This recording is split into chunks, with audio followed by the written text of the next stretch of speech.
what I want to introduce is first book is about Peter Pan, criticizing the book in the picture that I got really felt a lot in one picture. And second book is the book thief, about the newspaper clipping, what I got the article from newspaper. And third book is the Hobbit. I want to introduce difference between the movies and the books and my opinion about it, what I felt. First, I want to talk about short story of Peter Pan. In the book Peter Pan takes Wendy and her siblings to Neverland. There, Peter is plagued by the pirate Hook, who is himself plagued by the crocodile who bit off his hand. In the end, Wendy, Peter, and the lost boys escape Hook's clutches. And I want to talk to you about my art submission. I chose this picture in the Peter Pan book. In this picture, a boy, Peter Pan, is looking the sea and clouds and thinking something. This scene is mentioning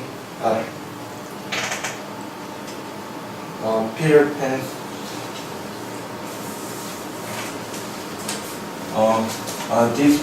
this picture is mentioning about all of the children's imagination a lot, because this imagination make others feel happily and very free from all about other stuff that they are harming from.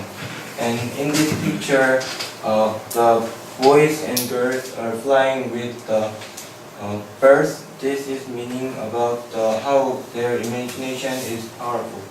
And from this picture, I learned that the child's imagination is very powerful and nobody can stop that imagination. And and the best thing I learned about it is that this picture book by heart was the in normal cases we can't fly with no equipment, but they're flying with they only about their body and their clothes. It makes me very moving. This picture made me a lot of moving my mind. And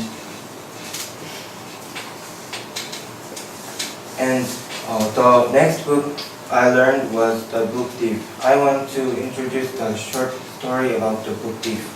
The book thief centers on the life of Lionel Manager, a 10 to 14-year in Germany during World War II.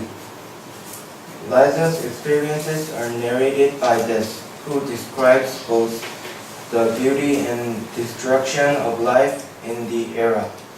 After her brother's death, Liza arrives in a distraught state at the home of her new foster parents, Hans and Rosa Haberman. During her time there, she is exposed to the horror of the Nazi regime and struggles to find a way to preserve the innocence of her childhood in the midst of her destructive surroundings. As the political situation in Germany deteriorates, her foster parents hide a Jewish man named Max, putting the family in danger. Hans, who has developed a close relationship with Liza, teaches her to read in secret. Recognizing the power of writing and sharing the written word, Liza begins to not only steal books the Nazi Party is looking to destroy, but also write her own stories and share the power of language with Max. And second I did is newspaper clipping. The newspaper article that I found was the numbers hardly count in estimating the book burning festival in Germany on May 10 in 1933. Reports ranged from an estimate of hundreds to tens of thousands of books burned was that I found. In this article reminds me of a book burning scene in The Book Thief, where Liesel stole 2 books from ashes of burned books. This scene was very impressive to me because of its huge scale of burning, a mountain of books.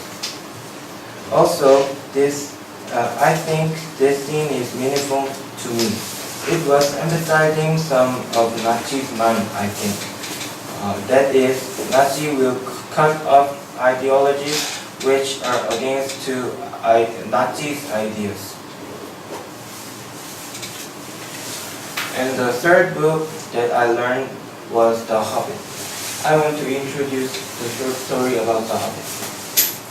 The Hobbit is an adventure story involving Bilbo Baggins, a hobbit, Gandalf, a wizard, and several other creatures including dwarves, elves, and the dragon.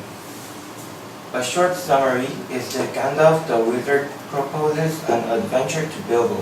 Bilbo is a stay-at-home hobbit and refuses to have anything to do with adventures. Shortly, a troop of 13 dwarves arrives to Bilbo's house with a treasure map.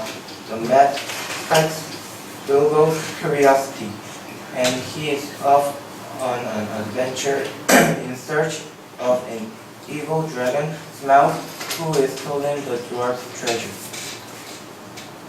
On this adventure, they are accosted by trolls and orcs. In the caves of Misty Mountains, Bilbo meets Gollum and acquires a ring. A great battle ensues in which the dragon is defeated. The dwarves regain their treasure. Thorin Oakenshield accuses Bilbo Baggins of treachery, later forgives him and commends Bilbo's bravery and courage. Thorin dies in this movie.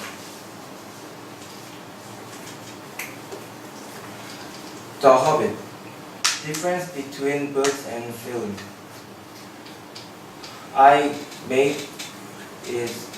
The title I made is Disappearing Lights because it's about spiders. In the book, after climbing down from the tree, Bilbo relates what he saw to the rest of the dwarves. They grumble at him, especially at his report of wind and sun, and bemoan the fact that the forest seems to go on and on. Hunger pains them, and Bombur refuses to go any further. Balin notices a twinkle of light in the distance, a campfire. Too hungry to care about heeding Gandalf's warning to stay on the path, Thorin's company rushed toward the fire. And suddenly, the light had gone, and they had met lots of elves and fought against them. And they're so tired, so they gave up to find a path, but they can't. So Thorin's company decided to sleep, but they woken by a spider who is halfway through spinning them into a web cocoon. However, in the movie, while perched atop of the tree, Bilbo notices something shaking the trees in the distance, and it's growing closer.